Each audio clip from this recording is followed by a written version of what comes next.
Eu queria puxar aqui também um outro vídeo, que foi o vídeo onde a deputada Sâmia Bonfim cobrou o presidente da comissão, o coronel Zucco. Vale lembrar que ela estava se referindo à decisão do do ministro Alexandre de Moraes, do STF, autorizando a Polícia Federal a retomar a investigação contra o deputado coronel Zucco por participação nos atos golpistas. E o microfone dela, gente, foi cortado. Foi um absurdo isso que aconteceu, além de ser uma tremenda covardia, um homem cortar o microfone de uma mulher na tribuna. Mas vamos acompanhar esse vídeo e depois a gente vai repercutir aqui. Parlamentares que têm projetos de lei que visam, inclusive, possibilitar ainda mais o armamento e a violência no campo. Sem contar uma série de latifundiários que não cumprem com as suas responsabilidades com o Estado brasileiro, à medida que seus impostos não são pagos devidamente. Ou mesmo alguns que, ainda que devam pagar impostos, fazem evasão, não garantam com suas responsabilidades com relação ao Estado. Sem contar com aqueles que patrocinaram diretamente a campanha de uma série de parlamentares, madeireiros, muitos daqueles que destroem o meio ambiente para conseguir ampliar a sua margem de lucro, perseguição, por exemplo, a delegados da Polícia Federal, a trabalhadores do IBAMA, que garantem que haja fiscalização e a punição quando casos como assim acontecem são passados por cima. Aconteceu, por exemplo, com o antigo ministro do Meio Ambiente que está aqui na mesa dirigindo, relatando os trabalhos. Então, a gente precisa, de fato, investigar os verdadeiros crimes que acontecem no nosso país. O vídeo que eu estava falando era um outro vídeo onde ela questionou, como eu estava dizendo aqui para vocês, o coronel Zucco. A gente acabou mostrando um outro vídeo onde ela trata dos crimes, Não era exatamente esse vídeo a que eu estava me referindo, mas deixa eu só aproveitar, já que eu estava mencionando isso, até para questionar, como é que pode ter legitimidade para presidir uma CPI como essa, o coronel Zucco, que está respondendo, o STF já autorizou a volta das investigações do envolvimento dele nos atos golpistas, Então, é outra pergunta que a gente se faz, Além da relatoria, como é que a gente tem uma presidência sem essa legitimação para tocar esse caso, não? E, João, a própria composição da CPI é uma composição estranha, Dos 10 deputados bolsonaristas, 7 receberam dinheiro de ruralistas investigados por diversos crimes, como, por exemplo, o trabalho análogo à escravidão. Quem teve o desprazer de ver ontem a primeira reunião da CPI foi só a instalação. Acho que você já pode ter uma ideia do que vai ser, João? Acho que você deve ter assistido uma ideia do que vai ser a linha argumentativa, Eu tive o desprazer de assistir ontem a reunião inteira, quase 2 horas, e desde o MST tem ligações com o narcotráfico e com as Farc. O MST promove trabalho escravo porque deixa as pessoas acampadas em lona. Deu para ter uma ideia de como vai ser esse trabalho e que a proposta é só a criminalização do movimento, João? Luca, é uma CPI insolúvel, viu? É difícil a vida. É difícil você ter estômago e ambiente para ficar ali. Porque é uma turma, Eduardo, que está fora da vida real, de convivência. Não é razoável os ataques que eles estão fazendo à democracia, fazendo ao povo brasileiro. E todos nós sabemos que estamos aqui acompanhando que o principal objetivo dessa CPI é parar todo e qualquer programa de reforma agrária. É você aumentar a violência no campo e aumentar a concentração da terra.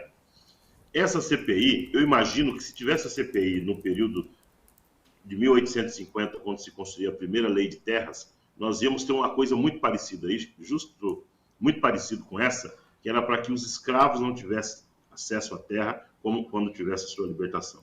Agora é um pouco isso. O sem terra não pode ter terra. Nós temos que acabar com eles. E tem que acabar com as suas representações, que é o caso do MST. Nós vamos, de fato, fazer representação contra eles, mas o que é mais importante é esse debate público que nós estamos fazendo aqui no ICL. Isso que eu acho que é o melhor da CPI, que é nós aproveitar essas contradições que vão acontecer ao longo da semana, dos depoimentos, e justamente demonstrar que no Brasil o agronegócio utiliza 60 milhões de hectares para produzir, a agricultura familiar produz em 40, e nós temos 200 milhões de hectares de áreas improdutivas que poderia ser destinado para a reforma agrária.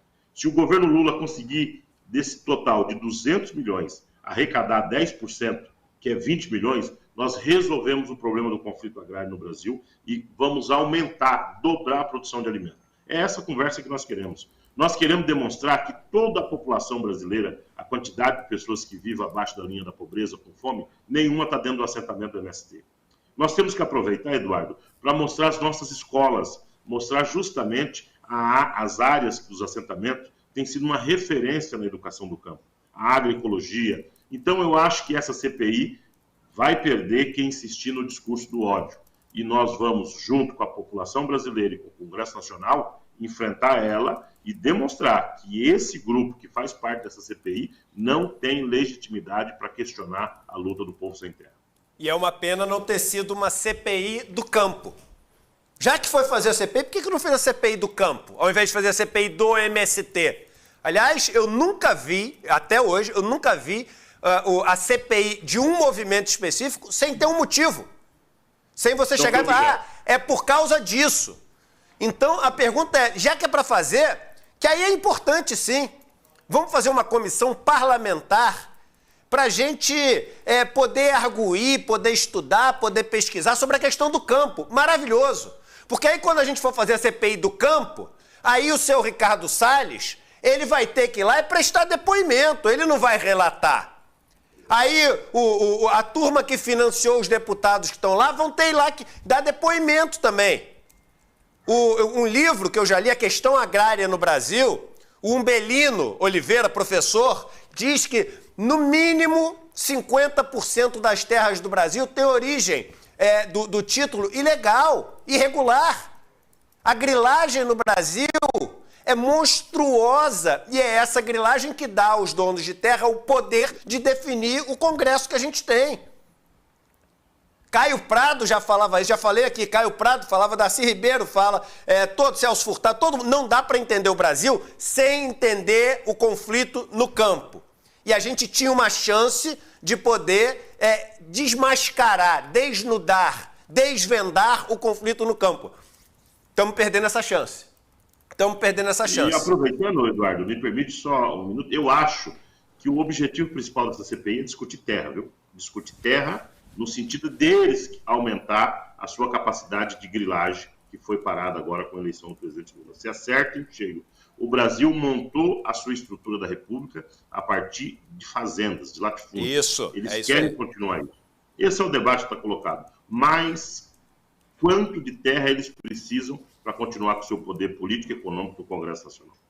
Perfeito. E só para te avisar, você que está em casa, se o carinha que às vezes você defende nem conhece, não gosto do MST, vou defender o fazendeiro. Se o cara tiver o dobro de terra, meu irmão, não vai mudar nada no preço do teu arroz, não vai mudar nada na qualidade do teu arroz, do teu feijão, do teu milho, porque a terra do cara não é para te satisfazer, para te servir, para te abastecer. Não é. E aí é por isso que eu acho que uma CPI do campo te mostraria isso, porque aí é dado. Dado, não dá para brigar contra dado, entendeu? A Thalira Peroni falou isso. Contra dado não tem argumento, entendeu? É fato. Mas isso não é um problema para eles, viu? Ontem, inclusive, João, Edu, Vivian, todo mundo está assistindo, eu tive que ouvir que é o agro que alimenta o MST, que os assentados comem produtos do agro que são plantados lá no Mato Grosso, mas esse é um outro ponto. É um campeonato mundial de fake news e olha, os recordes estão sendo batidos todos os dias. O que o Edu falou, João... Lucas, me permite, Lucas, mas eu acho que nós temos que aproveitar, viu, Eduardo, para fazer um debate com a sociedade, longe das loucuras deles. Qual é o modelo de agricultura que nós queremos para o Brasil? O presidente Lula deveria aproveitar essa oportunidade, junto com os seus ministros, e convocar as pessoas sérias que estão na agricultura, que defendem um novo modelo de agricultura, e pensar que a agricultura pode ser uma alternativa de geração de renda e geração econômica. Os assentamentos de reforma agrária, a agricultura familiar, tem que estar na agenda das saídas para o país, e não como agenda do problema. Nós não podemos cair no enredo que essa CPI vai construir de narrativa da narrativa, de nós ter que só ficar justificando e indo para cima deles. Nós temos que ter o nosso projeto. E é nesse sentido, Eduardo, você como cara da economia que conhece, sabe da importância de nós ter uma nova matriz tecnológica de agroindústria nesse país. E a agroindústria é uma das formas mais rápidas de gerar emprego e avançar no desenvolvimento. O MST quer aproveitar para fazer esse debate. Nós não podemos ficar com um modelo de agricultura aonde é só exportação de matéria-prima. Não tem sentido. uma agricultura pujante como a nossa só servir para exportar soja e eucalipto. E qual é a alternativa? Nós temos uma alternativa, que é uma combinação de democratização das terras, agroindústria cooperativada e produção de alimentos para resolver o problema da fome no país. Essa proposta que nós queremos aproveitar a CPI é uma proposta de cunho econômico. Nós queremos que a reforma agrária seja uma saída econômica para que o Brasil se transforme numa potência de produção de alimentos ecológicos, sustentáveis, e que nós temos uma matriz tecnológica, conforme o Lula tem comentado por onde anda, que respeita a questão ambiental. Não tem possibilidade de nós fazer recuperação ambiental no Brasil com o agronegócio como está fazendo. Eles não sabem fazer floresta, eles não sabem plantar árvores, plantam 3 variedades de árvores nativas e estão chamando de floresta. É os desertos verdes da vida. O MST quer aproveitar a CPI também para tratar isso. Então eu quero aqui chamar a atenção que nós vamos responder esses insalubres da CPI, mas o principal é nós responder a saída econômica para o país através de um novo modelo agrícola, agroecológico, democrático e que respeita a vida e os trabalhadores.